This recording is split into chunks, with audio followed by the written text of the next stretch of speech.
പത്തനംതിട്ടയിൽ നീറ്റ് പരീക്ഷയ്ക്ക് വ്യാജ ഹാൾ ടിക്കറ്റ് നിർമ്മിച്ച അക്ഷയ സെന്റർ ജീവനക്കാരി പോലീസ് കസ്റ്റഡിയിൽ.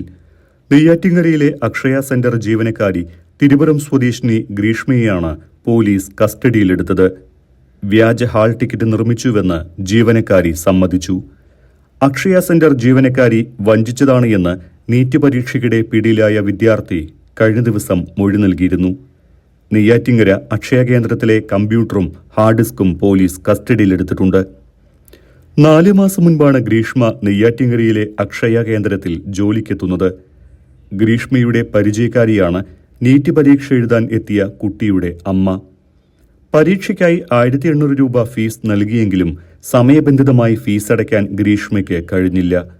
പരീക്ഷയുടെ സമയമെത്തിയപ്പോൾ വിദ്യാർത്ഥിയുടെ അമ്മ ഹാൾ ടിക്കറ്റ് ആവശ്യപ്പെട്ടു. തുടർന്ന് പത്തനംതിട്ടയിൽ പരീക്ഷ എഴുതാൻ കുട്ടി പോകില്ല എന്ന വിശ്വാസത്തിൽ പത്തനംതിട്ടയിലെ തന്നെ ഒരു പരീക്ഷാ സെന്റർ നെറ്റിൽ തെരഞ്ഞ് വ്യാജമായ രേഖ ചമച്ചു. ഈ സെന്ററിൽ തന്നെ വന്ന പൂവാർ സ്വദേശിയായ ഒരു വിദ്യാർത്ഥിയുടെ രേഖകൾ ഉണ്ടായിരുന്നു. ഇതിലായിരുന്നു കൃത്രിമം നടത്തി സർട്ടിഫിക്കറ്റ് ഉണ്ടാക്കിയത്. ജീവനക്കാരി വ്യാജമായി ഉണ്ടാക്കിയ ഹാൾ ടിക്കറ്റ് നീറ്റ് പരീക്ഷ എഴുതുന്ന വിദ്യാർത്ഥിയുടെ അമ്മയുടെ വാട്സാപ്പിലേക്ക് അയച്ചു കൊടുത്തു. ഇത് ഡൗൺലോഡ് ചെയ്താണ് വിദ്യാർത്ഥി അമ്മയ്ക്കൊപ്പം പത്തനംതിട്ടയിലെത്തിയത്. അഭിരാം എന്നയാളുടെ ഹാൾ ടിക്കറ്റിൽ തിരിമറി കാണിച്ചാണ് ജിത്തുവിന് ഹാൾ ടിക്കറ്റ് കൊടുത്തത്. പത്തനംതിട്ട തൈക്കാവ് ഗവൺമെന്റ് ഹയർ സെക്കൻഡറി സ്കൂളിലെ പരീക്ഷാ ഹാളിൽ നിന്നാണ് വിദ്യാർത്ഥിയെ പിടികൂടുന്നത്. പോലീസ് കസ്റ്റഡിയിലെടുത്ത് ചോദ്യം ചെയ്തപ്പോൾ ഹാൾ ടിക്കറ്റ് എടുത്തു നൽകിയത് നെയ്യാറ്റിൻകരയിലെ ഒരു കമ്പ്യൂട്ടർ സെന്റർ ജീവനക്കാരിയാണ് എന്ന് വിദ്യാർത്ഥിയും അമ്മയും മൊഴി നൽകിയിരുന്നു.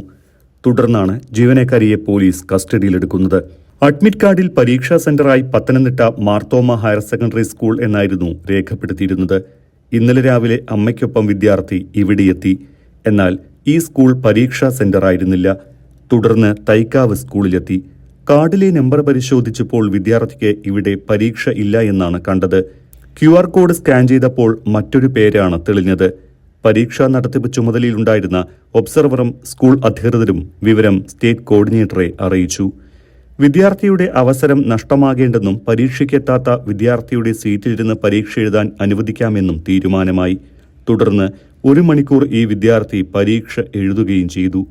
എന്നാൽ രേഖകൾ പരിശോധിച്ച സമയത്ത് ഇങ്ങനൊരു പേരിൽ വിദ്യാർത്ഥി നീറ്റ് പരീക്ഷയ്ക്ക് അപേക്ഷിച്ചിട്ടില്ലെന്ന് വ്യക്തമായി. അഡ്മിറ്റ് കാർഡിന്റെ പ്രധാന ഭാഗത്ത് പരീക്ഷ എഴുതാനെത്തിയ വിദ്യാർത്ഥിയുടെ പേരും ഇതിലെ ഡിക്ലറേഷന്റെ ഭാഗത്ത് തിരുവനന്തപുരം സ്വദേശിയായ മറ്റൊരു വിദ്യാർത്ഥിയുടെ പേരുമായിരുന്നു. ഡിക്ലറേഷന്റെ ഭാഗത്ത് പരാമർശിക്കപ്പെട്ട പേരിൽ ഒരു വിദ്യാർത്ഥി തിരുവനന്തപുരത്ത് പരീക്ഷ എഴുതുന്നുണ്ട് എന്ന വിവരം ലഭിച്ചതോടെ ഒബ്സർവർ പോലീസിൽ പരാതി നൽകി. തുടർന്ന് പത്തനംതിട്ട പോലീസ് എത്തി വിദ്യാർത്ഥിയെ കസ്റ്റഡിയിലെടുക്കുകയായിരുന്നു. കർശന സുരക്ഷയിൽ മെഡിക്കൽ ബിരുദ പ്രവേശനത്തിനായുള്ള നീറ്റ് UG പരീക്ഷ ഇന്നലെ സംസ്ഥാനത്തെങ്ങും പൂർത്തിയായിരുന്നു. ഇന്ത്യയിലെ 500 നഗരങ്ങളിലെ 5435 കേന്ദ്രങ്ങളിലായി പരീക്ഷ എഴുതുന്നതിന് 22.7 ലക്ഷം വിദ്യാർത്ഥികളാണ് രജിസ്റ്റർ ചെയ്തിരുന്നത്. സംസ്ഥാനത്തെ സർക്കാർ സ്വകാര്യ വിദ്യാഭ്യാസ സ്ഥാപനങ്ങളും പരീക്ഷാ കേന്ദ്രങ്ങളായിരുന്നു. കെമിസ്ട്രിയും ബയോളജിയും എളുപ്പമായിരുന്നുവെങ്കിലും ഫിസിക്സ് താരതമ്യേന പ്രയാസമായിരുന്നുവെന്നാണ് പരീക്ഷ കഴിഞ്ഞിറങ്ങിയ വിദ്യാർത്ഥികളുടെ പ്രതികരണം.